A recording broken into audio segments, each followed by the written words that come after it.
Okay, let me hear that energy. How are you feeling this morning? Welcome to another amazing Thursday. All right. Let us get started with our team meeting. If you have not done your video with me this morning, before you leave at some point of the day, let's get that video in, okay? Thank you. Christine, all yours. But thank you, Judy. Aren't y'all going to do some? Here, you need this. Maybe you don't? All right. Welcome to team meeting, everybody, July 2026. And we start out with talking about our MVPP, which is to build careers worth having, businesses worth owning, lives worth living, experiences worth giving, and legacies worth leaving. Our mission at Lone Star is to be the powerhouse where entrepreneurs thrive, leaders emerge, and where agents build lasting wealth. Together we create the most connected, high-performing, and culturally rich real estate community. I asked them to stop. They're not going to. Judy, will you tell us what our vision is? Yes, our vision for our Lone Star office is to unite 360 top producing agents through bold goals, high standards, and shared passion for growth. We empower our community as agents with elite training, culture, leadership, support, so you don't just succeed, but you lead. Way to go, Judy. All right, together, let's read this one out. Win-win. No deal. All right. Integrity. Customers. Commitment. Communication. Creativity. Teamwork. Trust. Equity. And success. Results through people. All right, there we go, y'all. All right, let's fill some buckets. Who's got some buckets to fill? Come on, someone's got a bucket.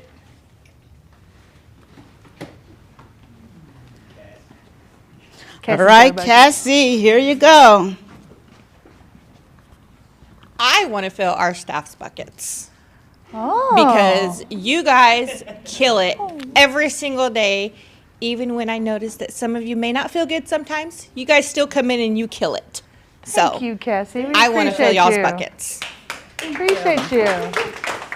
All right, another bucket. Right here, John. Hi, John. I want to fill Judy's bucket for getting the money owed our team and settling Ingrid down straightened out. That was a lot. Thank you, John. So good job, good no. job. So speaking of that, did y'all know that you can get paid electronically now? Yep, that happens. All right, another bucket. Anybody got a bucket to fill over here? I want to do Mr. Mike is my another bucket. I was in long vacation. I came back and I know I have not touched computer, especially and I know he probably know he teach me again the same thing I had asked. I really appreciate it for you, Mike. You give me more than 30 minutes. Love that. Appreciate. Love that. Thank you. Okay. All right, Melinda. Y'all got to get Judy her exercise today. All right, so I want to fill Ron Williams' bucket. He Yes. has been holding me accountable to get more on social media about real estate. It gets on my nerves a little bit, but it sharpens me, and I appreciate it. I love that bucket, Phil. That's the best. All right, here we go. And guys, if y'all seen the Alois. videos, my favorite one is where they spend an hour a day on the treadmill. That's my favorite. Taking a nap, just so y'all know. Yes, go ahead. I want to fill my wonderful husband Styron's bucket. Aww. Last month he had to take care of me again because I had 2 eye surgeries, at the end of May. And so he did great taking care of me, made sure everything was everything. I was doing what I was supposed to do. Not only did he do that, he held the business down because, I couldn't see for a minute. But Yeah. but he did a great job with everything. So I want to fill his bucket as well as everybody who prayed for me and sent their prayers, texts, phone calls. Thank you all. Much appreciated. Love that. Love that. Love it. All right, guys. Any more buckets? You have a bucket? Yes. Mike has the mic. Because they gave me the mic. Okay. I would like to acknowledge and thank Melinda Miller for helping lead the Breakthrough 120 Yes. sessions. Yes. That's not an easy task, and I know it's an impact to your business. However, when you want to get better at something, teach it, right? I mean, I'm sure you'd love some help in the future. If you would like to top grade your lead gen and would like to inspire others, please see Melinda or Christine, because we've got a great plan for you. We sure do. Thank you, Mike. All right. Any more buckets? Judy's got a bucket. I have a Nice. bucket to fill for our culture committee. Oh, yeah. Teresa and Carnisha, they are taking the horns and really running with it. So thank you guys for this, all the things that are getting ready to come to this office. And Red Day, you guys were such an amazing part of that. Thank you. Love it. Love it. Good job, guys. All right. Any more? Great job. All right, Judy.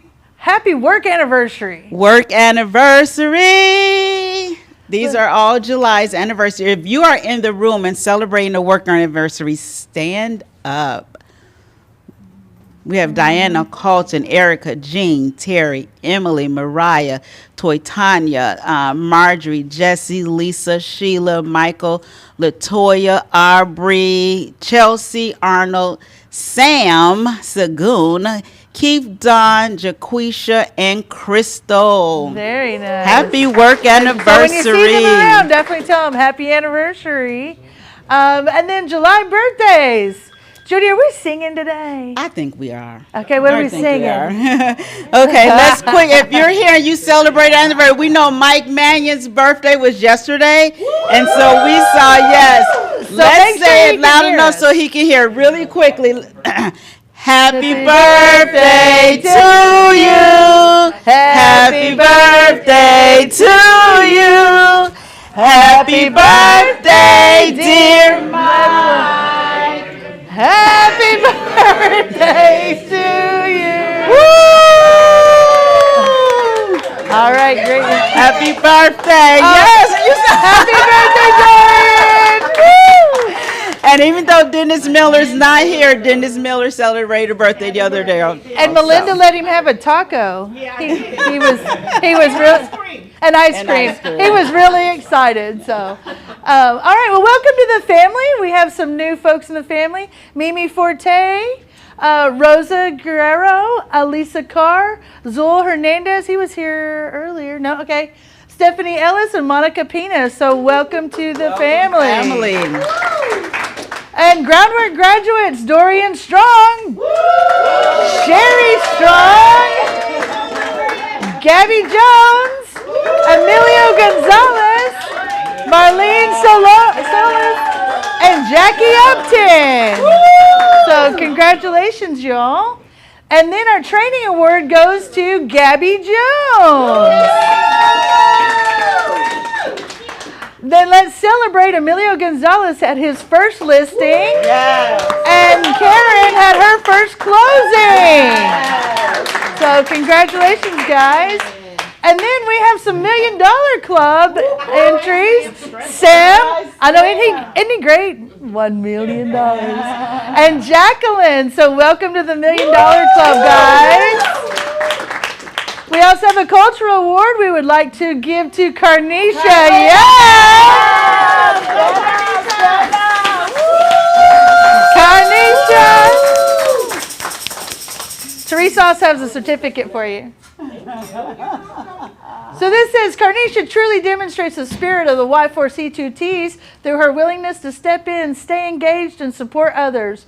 From helping fellow agents and serving the culture committee to promoting Joy Ballard's benefit and assisting with recruiting efforts at Champions, Carnisha consistently shows teamwork, service, and a genuine commitment to our market center. So thank you, Carnisha. Don't cry, it's okay. All right, and then a recruiting rock star award goes to Melinda Miller. She said to me in the beginning of the year, her goal was to recruit people. I'm like, I love that goal. Let me help you.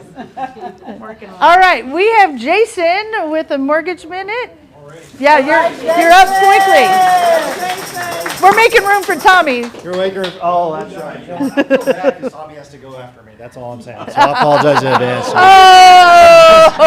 I'm just kidding. Usually I'm the guy that gets stuck going after him, so it's my turn to kind of turn it around. All right, They're guys. friends, y'all. They're I got a friends. question for you. How many of you guys have heard that it's a really tough market and things aren't moving? I just heard it yesterday at the doctor's office. You did? I heard it from, like, in a restaurant. Oh, the McAllisters. The manager told me it was a tough market and things weren't moving. How many of you guys have heard that rates keep going up and they're too high now? So how many of you guys feel like your business isn't where you need it to be yet? How many of you guys are ready for me to be done? All right, here's my question back to you. Did you know that in Tarrant County last month, sales were up 7.9%, I think, from the month prior? How'd that happen? I thought we had a bad market and high rates and nobody wanted to buy right now, right? Did you know that we've got people literally all over the place right now telling us they're having record months? May was the best year we had, the best May we had had since COVID broke out. That's pretty crazy, isn't it? June wasn't too bad at all. July looks like it's going to be fantastic. We're seeing record month after record month. Why is that? Because we're working. And if you guys are working too, you're going to take advantage of this. There are people who are slow because they're not doing what they're supposed to do. If you get out there and work, there's opportunity everywhere. Don't listen to the negativity. Buyers are buying, and I'll tell you, I had 2 conversations with buyers yesterday. Not the best credit, rates over 7. Does that sound bad? They both said, I don't care. Rates aren't getting any cheaper. We're ready to go buy. We're ready to go buy a house. So there is so much opportunity. Don't listen to the negativity. Go out there and work. That's my mortgage. I love that. Thank you. Thank you so much. All right, guys, we have some home run awards, and a home run is 1 listing, 1 written, and 1 closing in 1 month. And there's a lot of folks on this list. So if you're on this list, Ron Williams, please stand up and let's give everybody a round of applause. Carrie Lindstrom, Tina Byrne, Dennis and Melinda. Yeah, Melinda, you're on there too. All right, congratulations, guys. Congratulations, Ingrid and John. We're gonna. Hey, you remember when you were out having surgery? No. We'll fix that, Alois. We'll get that fixed. All right, then we have 2 Grand Slam Awards, which means they had 1 listing, 1 written, 1 closing, and 1 recruit in 1 month. And it's Holly and David Rayburn and Dennis and Melinda Miller. So thank you, guys. All right, so we also have agents who capped this month. Kristen Bebick, Tina Berg right here, Chelsea Cox, Mallory Holloway, Andrea Martinez, Brad Masters, and Melinda and Dennis Miller. So way to go, guys. All right, so we have a special guest today. We have Tommy Flood, the president of Go Network here, and he is going to do a halftime check-in for our mid-year business planning. If you did not get the sheet when you came in, Judy is handing those out right now. And then Tommy, come on down. Hello. Let me mic you up as well. And you're now mic'd. All right, I'm now mic'd. How's everybody doing? All right, talk to me about the market right now. I love what Jason just said, right? And I think it's interesting, like, normally, I'm not going to do it, I'm just going to cut to the chase. I won't leave y'all suspended, like, and wondering what's going to happen. I normally like to ask in a room, I've asked every group of agents that I've stood in front of this year, who had their best year ever last year? I then usually follow that up with who's having their, first half of the year it was just last year. Then after the first quarter, it was who had their best first quarter. And now I'm like, who's had their best, first half of a year. Here's the thing. Every single time, I would say on average, it's about 10% of the room raises their hand.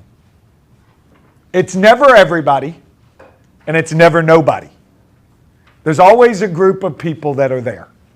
And so I went back and I looked for some, because we hear, we look at national numbers, right? And we're going to have our 3rd consecutive year nationally and of about 4 million in sales. We're going to have our 3rd consecutive year nationally that we have to go all the way back to 1994 to say the last time we sold that many homes in a year.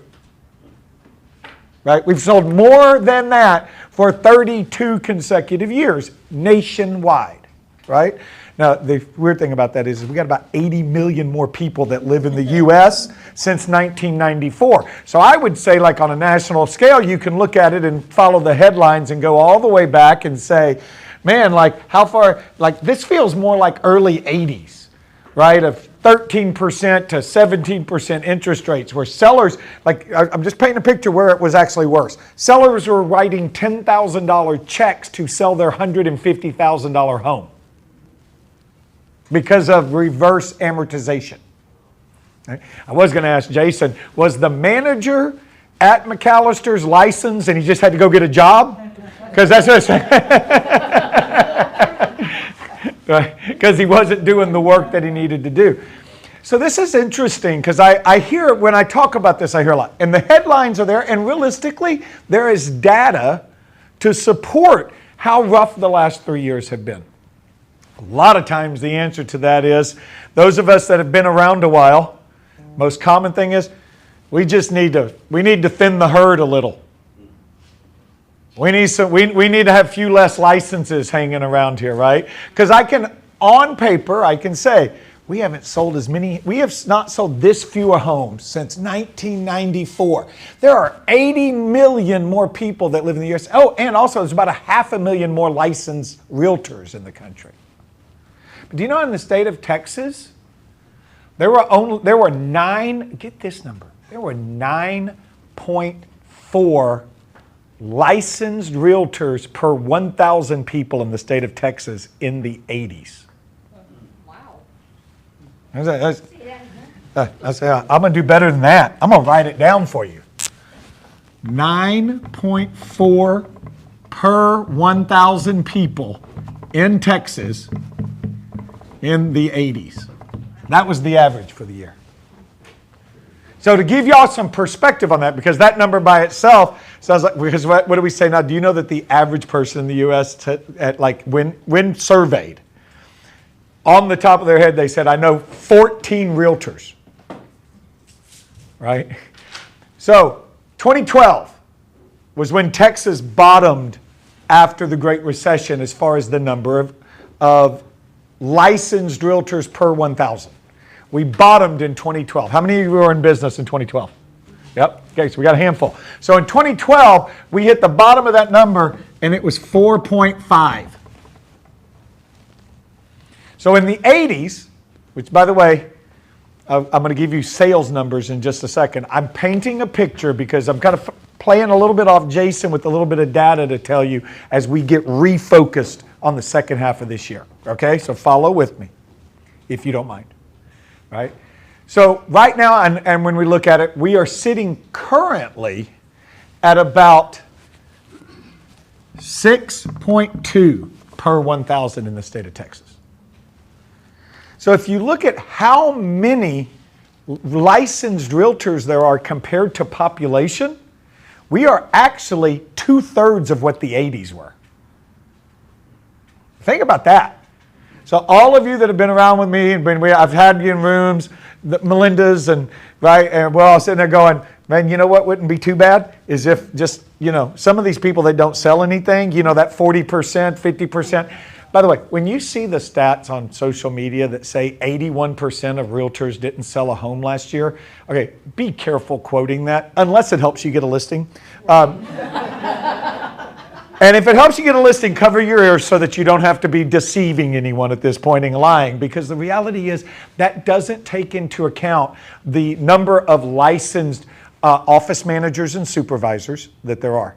It doesn't take, because most brokerages do not allow their staff who are licensed to sell.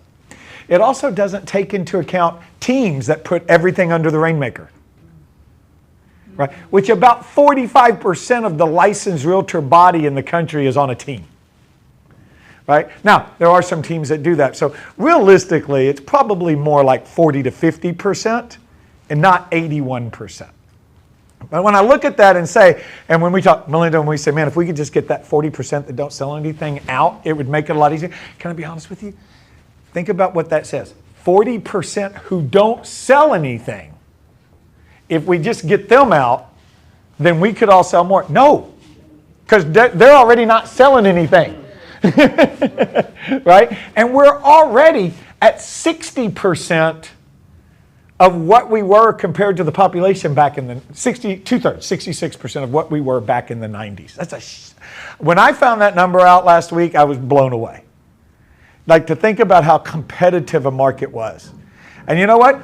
The co-founder of Keller Williams, Gary Keller, he built his real estate career in that market. That's where my family started in real estate and built their world in that time. If we look into it, we can go every year to, how many of you were in business in 2014? Okay, there we go. I like that. Several of you got into the business in 2013 because we went from like 3 that were in it in 2012 to like 10 that were 2014. 2013 was obviously a very good year. We are on pace. Here's the reality in Dallas-Fort Worth. We're on pace to actually sell less homes than we did last year. We're on pace after 6 months of this year. We're having to take it time-wise. Like, I don't do anything anymore of how historically the market has gone, because I'm on my Monday market update call. If you ever get on there, you hear me say this doesn't make no sense. Because so much of what has been written rules about how the market goes is out the window right now. There is one rule I know that hasn't changed, and I will save that to tell you that in just a moment. But all of the other stuff when it comes to the market, right? Mortgage rates, right? We can talk about mortgage rates usually go, here's the deal. Why didn't the Fed drop rates this week? Because after all, the GDP's up. After all, we had the lowest jobless claim last week that we've had since 1969, and inflation came down. So those are, right, do y'all know what the Fed's mandate is when they play with rates? Their mandate is everybody's employed and we keep inflation under control. So if we have the lowest jobless claim since 1969 and inflation coming down, why are we going, you know what, we're probably going to hike rates before September? Because nothing makes any sense. And realistically what's happened is they've gotten a lot better at targeting slower runways and realizing, yes, this annual number may say this, but the last 3 months say that. And that's kind of where we're playing on that game to go with now. But we're on pace to sell less homes than we did last year. But can I tell you something else? We're on pace to sell within a couple of units. This is all of Dallas-Fort Worth, just Dallas-Fort Worth. We're on pace to sell the same amount of homes we did in 2014. How good was 2014 for those of you that raised your hand in here? Right? Pretty decent? Maybe a pretty good year. Because it was perspective. Because 2014 was great compared to 2012. 2014 was fantastic compared to 2011. And we're on pace to sell the same amount of homes. If I were to sit down with everybody in this office that were up there on their anniversaries and they've been here in more than 12 years or more, and we talked about how 2014 was, we would sound like old people sitting around reminiscing about the good old days. We would be talking about how fantastic it was, how great this was. And I'm here to tell you that that's the same market we're in now. The difference is there's a buttload of more noise out there that's confusing people. And that's where we have to step into play. I love it, Jason, you led with that, which is, hey, their best month ever in May. The best May they've ever had, right? That's a mortgage company with, Lord forbid, 6% mortgage rate, 6.5% mortgage rates that had their best May ever in the middle of this market. How does that translate? And this is, I know I have a very short-term memory. I look at things and I compare everything to I realize I compare everything to last year, I compare everything to last week, I compare everything to last month. And sometimes we have to stop and step back and look at it and realize if you're comparing, this is a group of people. Now, 87,400 units in Dallas-Fort Worth, it's not 2021. It's not 2022. It's not even 2023. It's not even 2025. But it's exactly the same amount of units that we did in 2014. And we're running about the same amount of realtors per 1,000 people that live in DFW. Right? So first thing I want to tell you is don't let the market have a vote in how your business goes. Secondly, don't let headlines have a vote in how your business goes.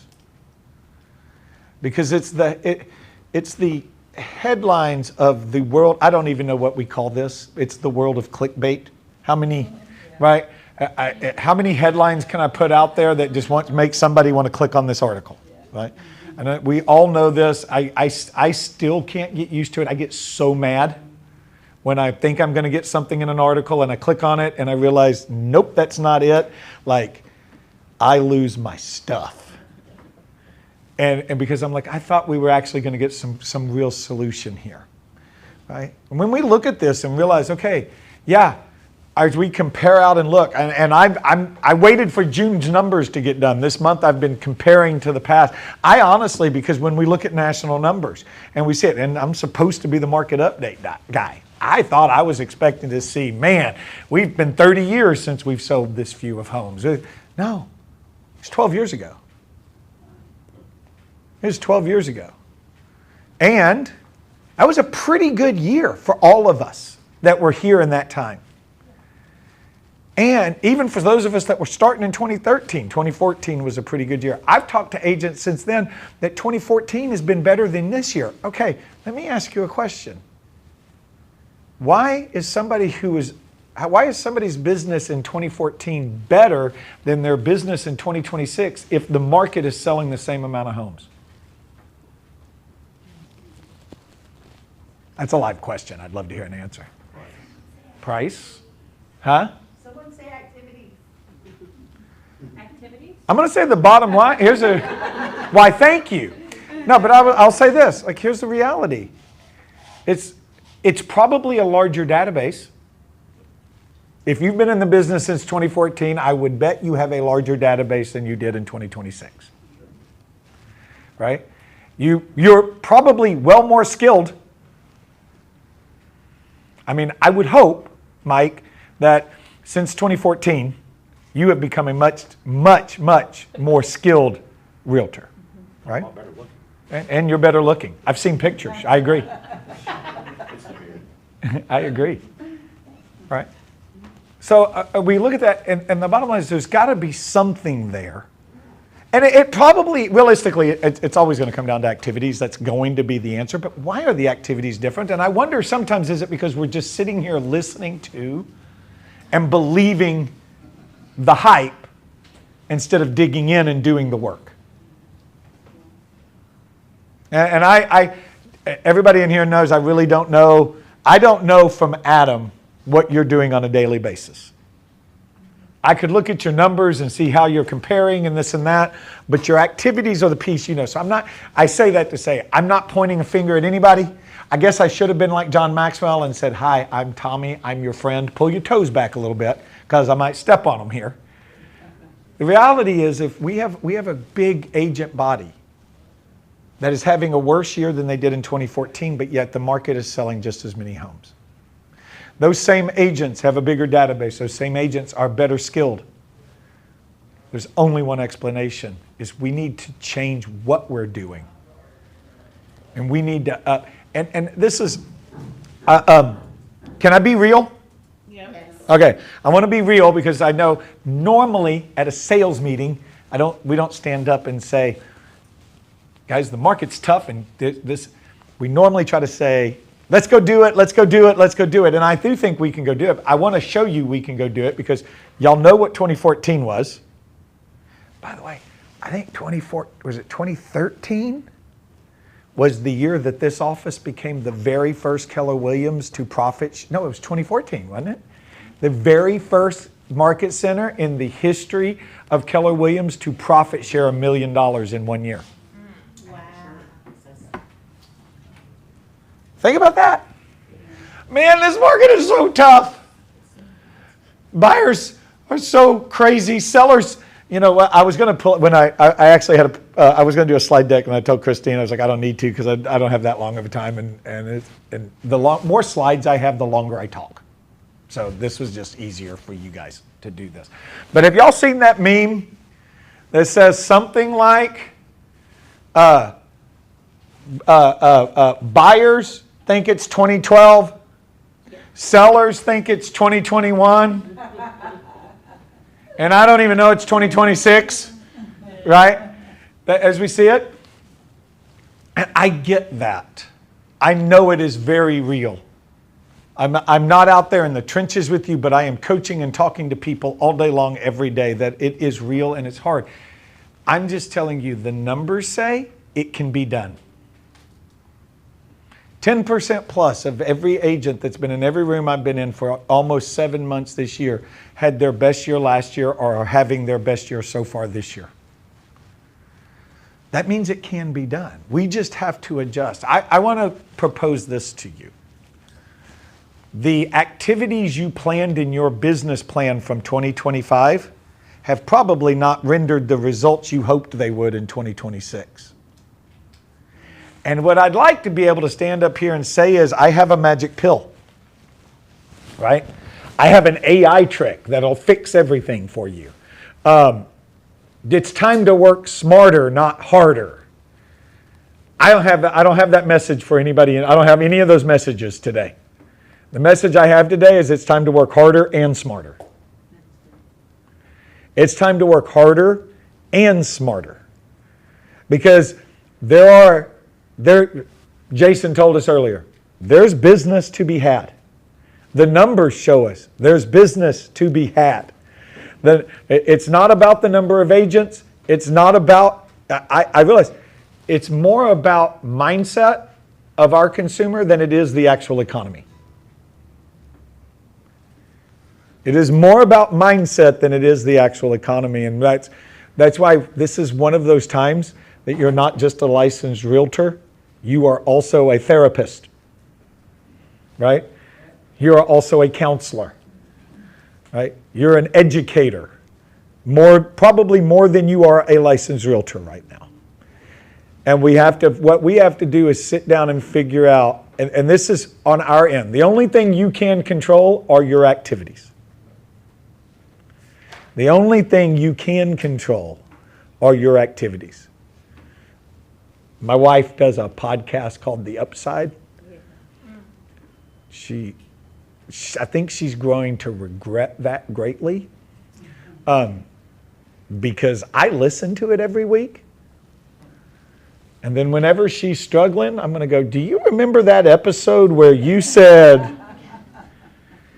And she just looks at me like, you got about 3 seconds to shut the blank up, right? I had this just other, she was like, oh, it's like, and I'm like, she had a problem going on. I'm like, do you remember in that episode with our daughter where you talked about you got to focus on what you can control and not on what you can't control? Right? But I bring the same message this morning to y'all. We've got to focus on what we can control. What we can control is a volume of activity. What we can control is our mindset. What we can control is how many conversations we have. The basic math hasn't changed. The metrics of the math have changed, right? The numbers are there, the metrics are different. I would bet you it's taking you more conversations to set an appointment. Anybody in here experiencing that? If it's taking more conversations. It's doing that, and it does that in recruiting too. It's doing that in everything. It's harder to get into, cold. I was talking to somebody the other day that you built your business cold calling. Mm-hmm. I'm not saying, listen, I think cold calling still works, but how we do it, what we bring, what does it look like? Because I looked at myself and said, when was the last time I got in business with a new company for the first time because of a cold call? It's been a while. Now, I've been drawn in through social media. I've been, geo-fenced.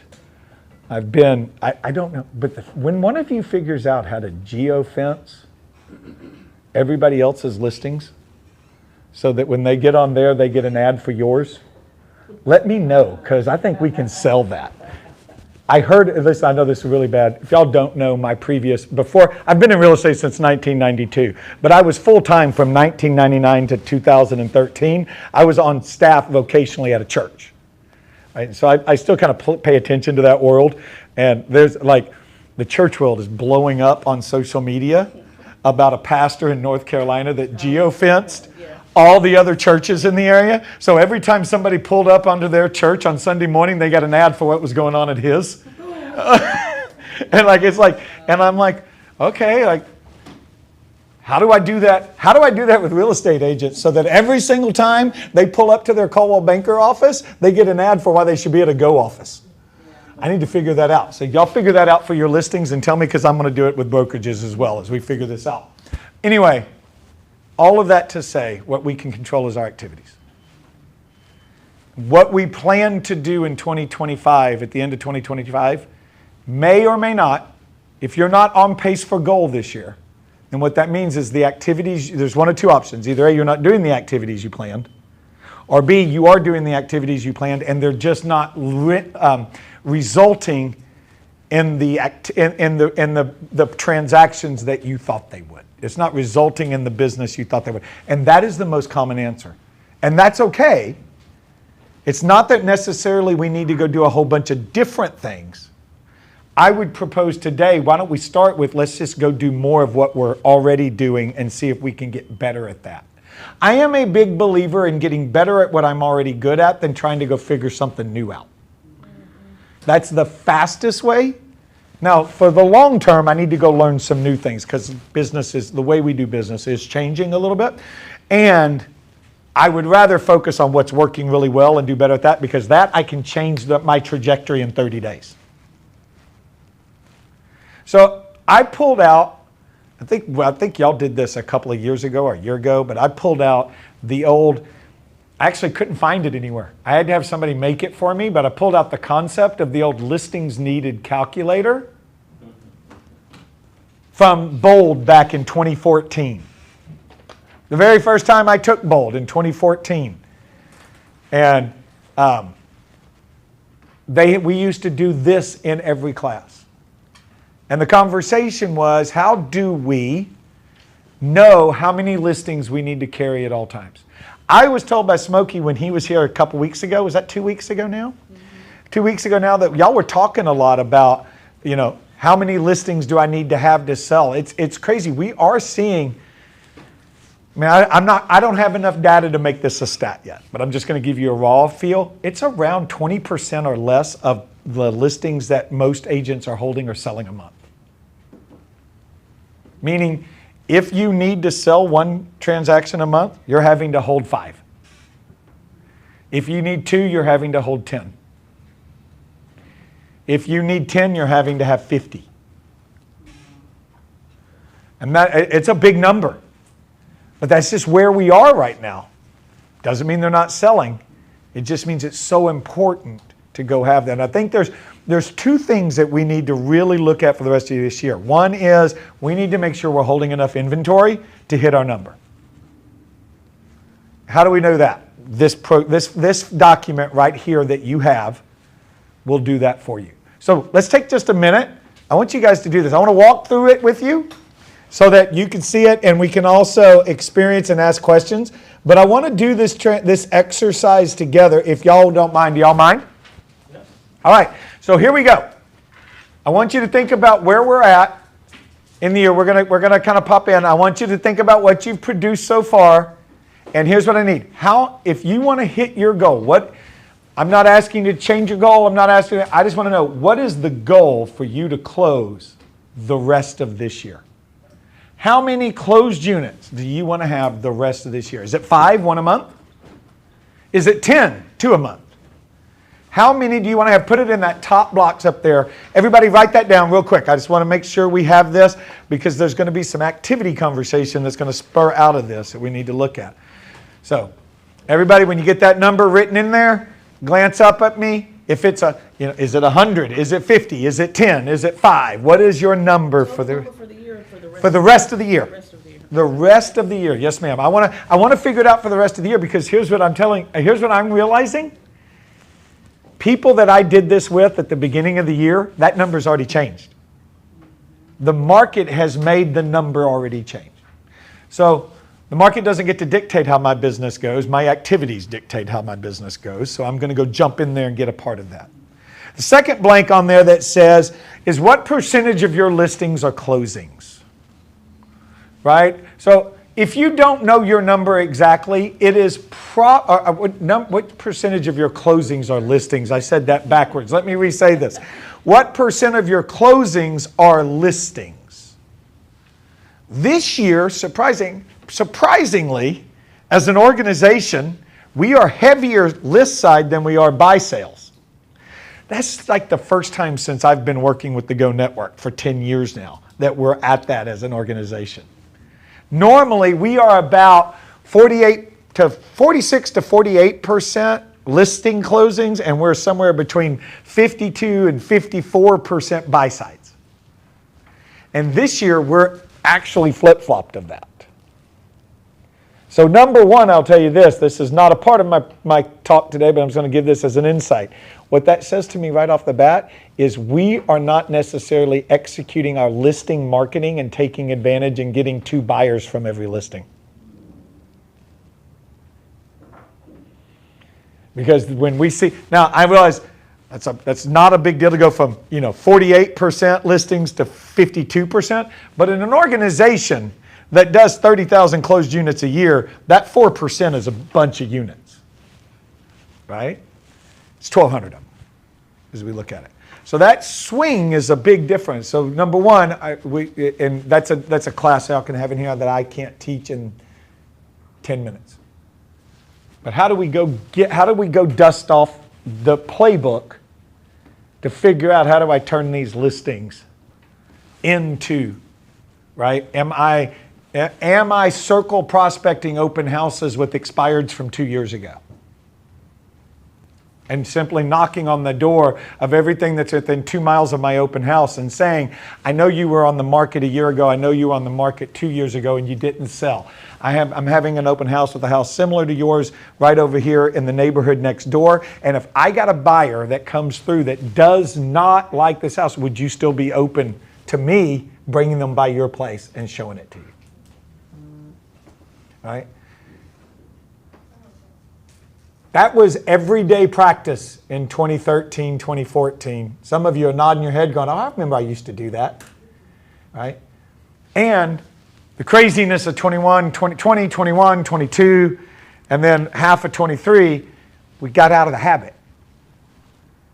And that's why I said, so what percent of your listings are closed? If you don't have one, you can use ours as an organization and say it's 50, let's just do 50-50. It'll make it easier. But maybe yours that are listings are 40%. Maybe you're heavy buy side.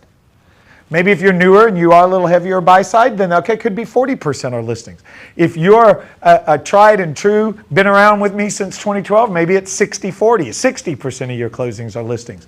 If you don't, do 50-50, that's always safe.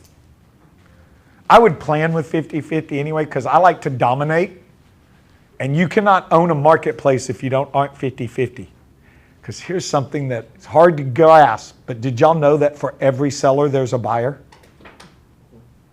That was sarcastic. I'm just like that. That was as simple as it sounded. It was as simple as it sounded. All right. So the next question on there then becomes you have just a little bit of math to do, right, as we look at it. And that's the next line down. You're going to take that first blank and put it in the first blank on that third line. Listings needed to reach goal. So if yours was 5 or 10, let's just say it was 10 because that's going to make my math a whole lot easier. It was 10 and 50% of your listings are closing. So you're going to put 10 in that first blank, units, times 50% equals, and you're going to do that on your calculator. So here, let me make my math, I made it easy. So if I need to close 10 units the rest of the year, 50% of my units are listings. How many of my closings, how many listings do I need to sell to reach my goal? Anybody want to guess? 5. Because half of my I need 10 closings and half of them are going to be listings. So I need to close 5 listings. Right? So now that we know that, then here we got to go to the next question is what percent of listings that we take don't close? We're at about 20 right now. Quite honestly, we have the second half of the year coming up, and with some places with days on market, you could very well take a listing that there's nothing wrong with that might not sell this year. I know I'm just full of rainbows and glitter today, aren't I? It could happen. We're seeing we used to say 10%. That was the standard number to put in there. It's now about 20% aren't selling in the calendar year that I take the listing in when we average it out over the whole year. If you know exactly what yours is, then do it. If not, use 20%. Right? So now we're going to do the next big equation. Halfway down your page under step 2, the last line of step 2, we're going to put that in there and say, what is our 5? So I'm using my example. I need 10 closings. 5 of them need to be listings. So I need to sell 5 listings. Whatever your number of listings that need to sell needs to go in that first line. And then you see there's a little divided by and a parentheses. So you need to divide that by the percent of your listings that don't sell. So in my math, that would be, I need to sell 5 listings. 20% of my listings aren't going to sell, so I need to take 6 and some change. I'm going to round that up to 7. So in order, at this point, right now I know I need to take 7 to close 5. You said divide, but didn't you multiply? Huh? You said divide. On the second line, it's divide by the percent.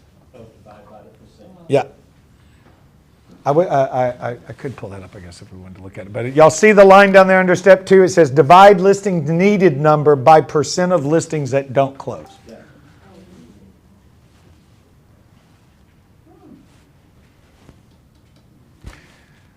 Now the next step that we have to do is we have to figure out how many days on market cycles do we have left this year? How many days on market cycles do we have left this year? So the first question in step 3 is what is your days on market? If you know your average days on market, and you should, put that in there. Judy, do you know what our office is right here? I do not. Can we look and see can somebody pull that up for us real quick? I'll tell you this, we're running in MLS as a whole, we're running right at about 56 days on market. However, the reason I ask you to put yours in there is the Dallas Metro North office, we've got listings up north of there. They're been on the market for 5 months and they haven't gotten a showing yet. And by the way, they're not priced bad. They're just unique in how they are. So what is your days on market? I'm going to change mine to 60 because it just makes my math easy again. Right? I roll that up. I'm just going to make it 60 because I look at that. So I'm going to say it's 60 down there. Now, I've read this up. We have halfway through the year, we would have 180 days. Don't pay attention to the fact that, matter of fact, we're just going to bump it at the end. I realize we only have 151 days left this year. 152. But 180 days, halfway through the year. It's actually 182 for half of the year anyway, but we're there. So if you take 180 and you divide that by 60, then that's going to give you 3 cycles left. Here's what we have 3 60-day cycles left this year. We have the ability, if it takes 60 days for a market on average to sell, we have 3 60-day cycles left this year to get something on the market for it to close before we're out. You following me with that? Yeah. All right, so now once we have that number, we're going to go down to step 4, and we're going to figure out how many listings do I need to carry at all times. How many listings do I need to have on the market at all times? So we've got to adjust our listings needed. Realize this, with the just normal fallout, I'm going to track my math. I need 10 more closings this year. 50% of my closings are listings, so I need to sell 5 listings. 20% of my listings don't close, so I need to take 6.25. Well, I don't know how, I haven't figured out how to take a quarter of a listing yet. So we're gonna just round that up to 7. So I need 7.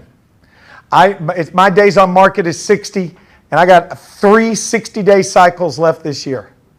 So I'm gonna take that and say I need 7 listings needed with 3 cycles left. And this is where the number jumps on you, right? So you look at that and say, if I do, I need 7 divided by 3. That's going to, does anybody want to know 7 divided by 3 is 2.33333333 with the little bar over whenever you want to stop saying 3, right? So that's what that number is. That means I need at all times to have 3 listings in my pocket. At all times. That means if one sells, if one goes under contract, I need to put another one up immediately. To say I need to carry 3 listings at all times means I need 3 houses that can be purchased available on the market at all times for me to sell 5 of them the rest of this year. That's 180 days of there being 3 listings with my name on the sign sitting out on the market available to do it, to just sell 5. Yeah. Okay, mine didn't come out right because when you go back up there to adjusted list is needed, you put the amount where all of our listings closed. So if I put 0 for that percentage, then it comes out as needed as 0. Yeah. So that don't make sense. Yeah, well, if all of your listings sell, first of all, I will tell you, some of them will not, if you take one in November, it may not sell this year. Yeah, but that's iffy. So Yeah, so I would say I would drop that down to about 10%, because you are going to take some October, November, and December that they will sell, but they're not going to sell till January, February, or March, right?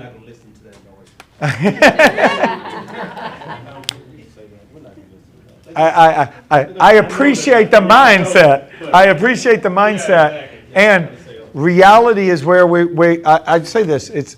Reality is the number of stuff that we need to carry at all times is higher than it was last year. It's just higher than it was last year. So also, hey, if you want to, Alois, if you want to use 0, just don't divide it and just use what your number was as the bottom. okay. Does that make sense? Yeah. So if my 5, I wouldn't divide it by 20%. I would just take the 5 and put it down at the bottom.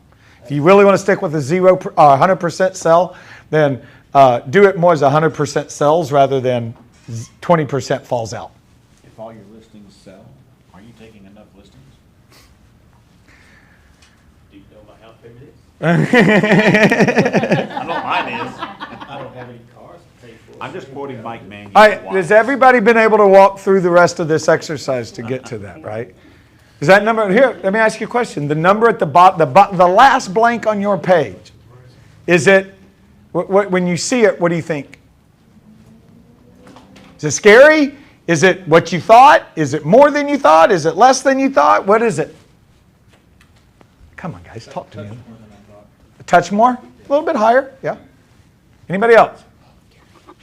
Thoughts? Mine's doable. It's doable. Okay, I like that. It's a good thing. It's doable, right? I think that's kind of going with where Jason started is let's not let the noise get us away from what's actually attainable. And this, like what I think about that as a doable is it's not just one of those like, I mean, I can also stand up here and show you on math how you can work 4 hours a day and make $1 million a year.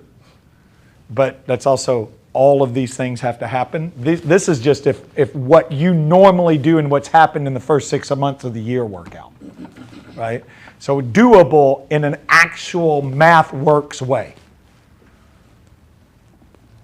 The problem is, the second piece that I want to say today is, y'all are technically in what major metro trackers call the Fort Worth market. So major metro trackers the NAR puts Dallas, Fort Worth, Arlington all together. Like Redfin, who does a really great market update for the major market areas, they break Dallas and Fort Worth apart. Surprise for June. Fort Worth led the country in major markets in the highest percentage of contract fallouts in the country. 18.8%. What's funny is the person shaking their head the highest is the one that is the licensed office supervisor in this office. He's sitting there going, yes, they did. Right? And the mortgage guy was the second one in the back who's sitting there going, yes, because financing is usually one of the main number one reasons that people claim the contract fell out. I'm here to tell you that I also, Jason, how many phone calls do y'all get that says, will y'all just decline me on paper? I got one last month. Y'all think that's a joke? Ask a lender that question. It is happening like crazy right now because there's more of inventory out there. They're second guessing this. They're thinking about that. And the easiest way to get out is to have the lender say, nope, you can't buy that house no more. Right? And work their way. I mean, obviously, there's inspections. That's the second highest. Second number one. Financing is the number one reason for termination of contracts. Inspection is the second highest. Right? I think looking at this and when we start talking about there's a great, actually all of them apply right now. So this is a time to pull off the shift book. Right? Shift tactic 4, find the motivated. Shift tactic 7, price ahead of the market. Shift tactic 12, bulletproof your transactions. Those are those 3 chapters of that book alone are the formula for combating the market that we're seeing right now. Pricing ahead of the market, finding the motivated. Right? How many of you have people out there right now in your pipeline? If I had all day, we would do a pipeline exercise too. How many of them have people in your pipeline that, well, it's a seller that if I get X, I'll move. Or a buyer that says, if I find the perfect deal, I'll pull the trigger. Can I tell you that's not a motivated client? That is not a motivated client. That is 100% on a scale of grading A, B's, and C's, that's a C. You may have a sign in their yard, but you can't count that like you would somebody that's got to move because they got a baby coming 2 months from now. Or they got a new job they got to be at in September 1. That's a different motivate. That's an A. And you know what? If I can get the right price, I would move. That's a C. And they may be willing to they may be keeping it clean and letting traffic run through and all kinds of stuff. There's still a C in your pipeline. And we have to be realistic about our pipeline on that front. So I want to say today, get reality on how many listings you need to have at all time, and then back into how you get that. How do we know that? Because that formula hasn't changed. Number of conversations that lead to number of appointments to get a listing, number of listings to actually sell. That's been that way forever. Second thing, I will tell you, bulletproof your transactions. There's a couple of real major points in that front that I think are ultra important here. And I'll tell you, if you haven't read Shift, read it. If you have and it's been a while, I'm not going to ask you because I kind of feel like when you ask that, it's kind of like asking in a room full of people, how many of you read the Red Book? Everybody raises their hand, but half of us have never read the last chapter. Normally what I say is I ask that question and everybody raises their hands. I have a question from the last chapter that nobody knows, right? But here's what I say, if you haven't read it, let me give you a couple of points that Shift brings out about transactions. When it comes to financing fallout, here's what it recommends. Simply, we know this, pre-approval, not pre-qualification before showings. Can I say this? Vet the lender. On your listing, vet the lender on the other side of on the buy side. Vet them. Look at them. What are their close rates? What's their reputation? Does Jason know them? Can he tell you what they're good at? Right?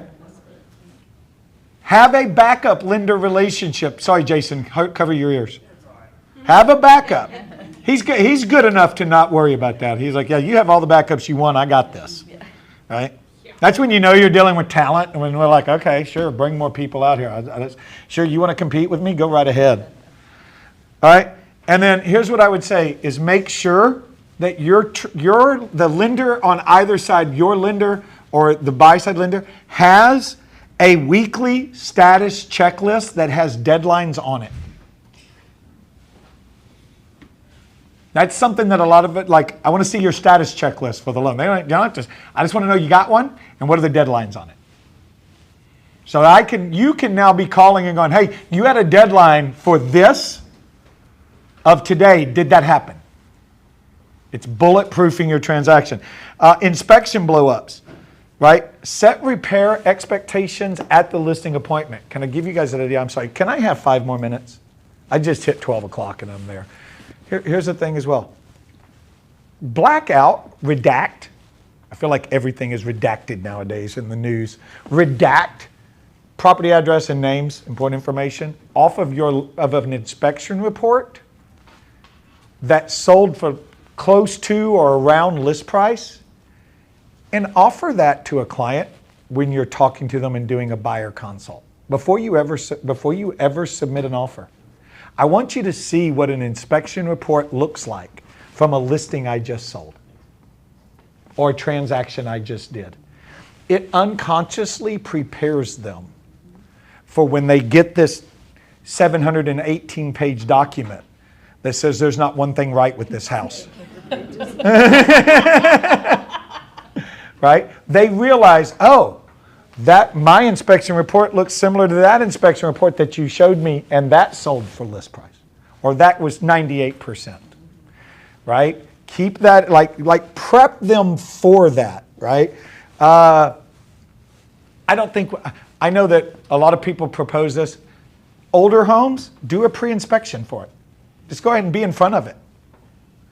I don't know if we need to do that for newer homes of less than 10 years old, but the homes that are older, that have been around 30, 40 years, do a pre-inspection report. Talk your seller into paying it, and they own it. They get to fix it.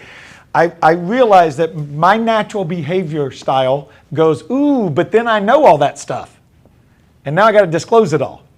Can I be honest with you? I'd rather have to disclose it than it blow up at the last minute. And when 1 out of 5 transactions, 1 out of 5 pending contracts last month fell out in Tarrant County. That hurts. Number 3, right? I don't know how many of us are dusting off the old meet the appraiser with a packet conversation, right? And there's today, 2 o'clock, broker chat. There's changes coming to the appraisal. And Ann is covering that today. If you don't know those, then make sure you tune in to grab that, right? Cold feet. How do we handle cold feet? You need to be selling them weekly on their why that property met. You need to resell them every week of the process. Have a conversation with them. Talking to them about the house, how the house met their list.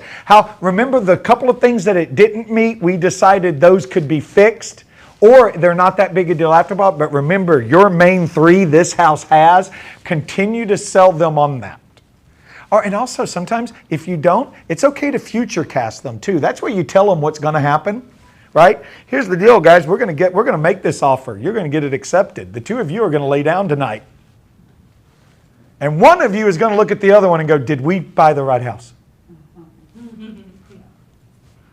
Because, can I tell you something? When they do that, what do they think in their head? Yeah. Dang, Ron is smart. He's like clairvoyant or something. He knew this was going to happen. He read it. He read our mail, right? He knew it was going to happen, right? And I don't know if we're to this one yet, but this is 2013, 2014 information that we were doing. Because I remember, do y'all know what I remember about 2014 is? We were out of the recession, but we didn't know for sure we were. Like we were out of it, but we were still a little timid. So we were like, I'm going to make sure everything closes because, and so do you know what I would say? Maybe it's time to start dusting off. We need a backup offer on every listing.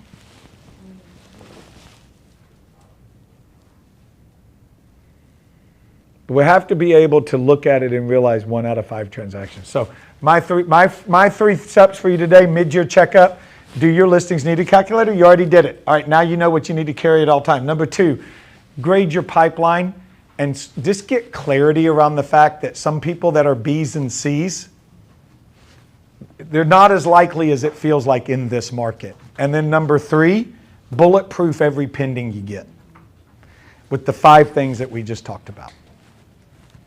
And I think if we do those 3 things, you can hit your goal for 2026. All right? Yep. Questions? Was this decent today? Yeah. Was this worth your time? Yep. Awesome. Then I'm glad I came. All right. Christine, you're up. Okay, good, because we have some announcements.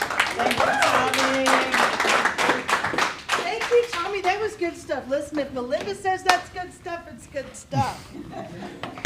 Thanks, So Melinda. here's the reality. Melinda knows that is 100%. Melinda knows everything we just said. Yes. I need to unmic you.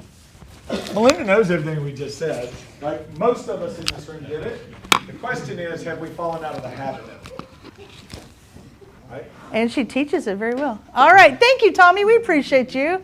All right. So part of B&Go Network, we do have this roadmap of AI. And I wanted to share with you guys, we're stop 1. Does anybody know who Gobi is? Yes.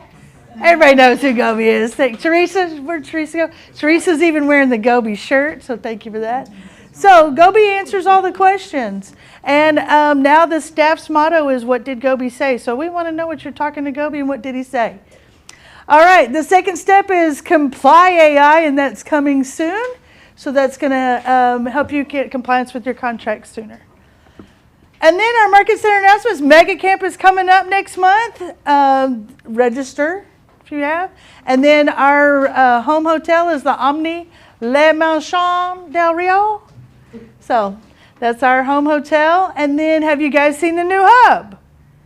Yes. Okay, good. All the information's here at the hub. Also, Straight Line Insurance. We've heard from Ethan. He came in, he gave us this, scan this QR code. Also in the hub, you have a Straight Line icon there on your homepage, and you can enter in your, anybody. It doesn't have to be your client. It can be anybody who owns a home or needs insurance, which pretty much it's all of us. So make sure you can get that in there. And then we have our sponsors today. There's a smart plan in the smart plan library to introduce Straight Line to your clients. Woohoo! All right, so who's Someone up you know first, and love Judy? might have written it. Adam, no? It was There he is. You're up first, buddy. All right, so Adam is a new vendor with us, and he is one of our lunch sponsors. He's with Compare Power. All right. Thank you all so much for having me. I appreciate it. This is my first event, so I'm very... Just know you're standing between them and lunch. Okay, I'll keep it short and sweet.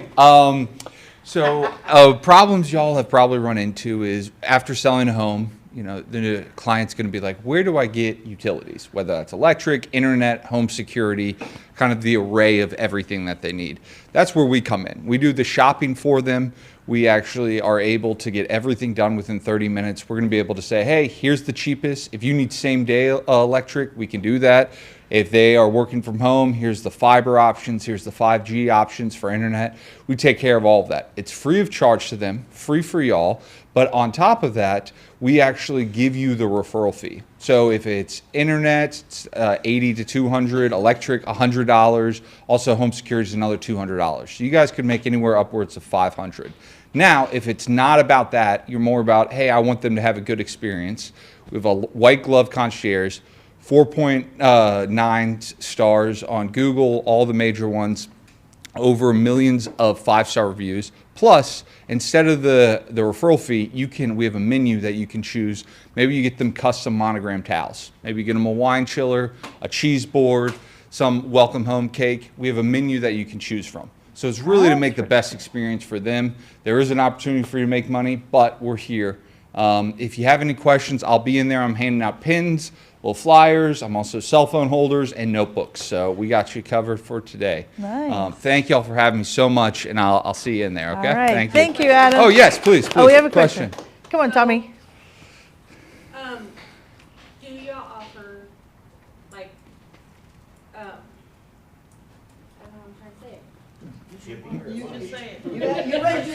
Yeah.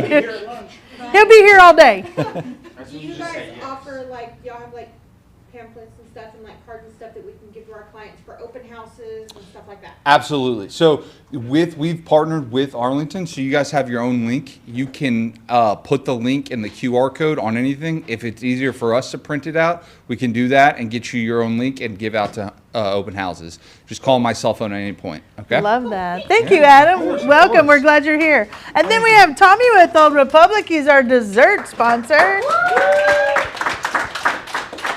Thank you, Carlos. Appreciate the applause back.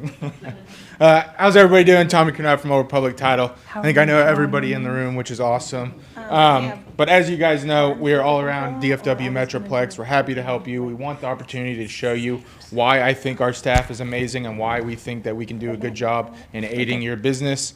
I did want to point out, I did bring some updated Texas title insurance rates, if you guys are curious on that, or to kind of get ahead of the ball and tell your clients about it so they're prepared and they know what they're paying for. I got some hand sanitizers to pass out, but I really do want to charge you guys to use your vendors, use Providence, use Old Republic, use Key Title. Get out there, take advantage of the things we have to offer. Carlos Waltman. Whichever. All the vendors here are great. They're here for you guys. So again, if y'all need resources, classes, open house materials, just like she just asked, reach out to us, ask us about that, because we are here to make y'all's business better. So Thank you, Tommy. That was a great plug. I appreciate you. All right. And then we have a gift card sponsor, and we have a Texan Spec. Come on down. So I'm Jackie with Texan Spec. Thank you. There we go. That's it. So I was going to do something different with the gift card today. I know that I've mentioned this when I've been in the office. I don't know how many of you have been in the meetings, but the founder of our company owns one of the first licenses in the state of Texas for home inspectors. And anyone who can tell me what number he holds, if you've heard me say it before and might not remember, y'all might not know. That's why I was telling her they might not know this. But I thought that would be a fun thing to see if anyone pays attention during the things. Anyway, 23. That's close. If no one else guesses. 26. 26. He's the winner. That's the exact. I got wrong. I gave you the shot. I was thinking you were the closest without going over if no one else guessed.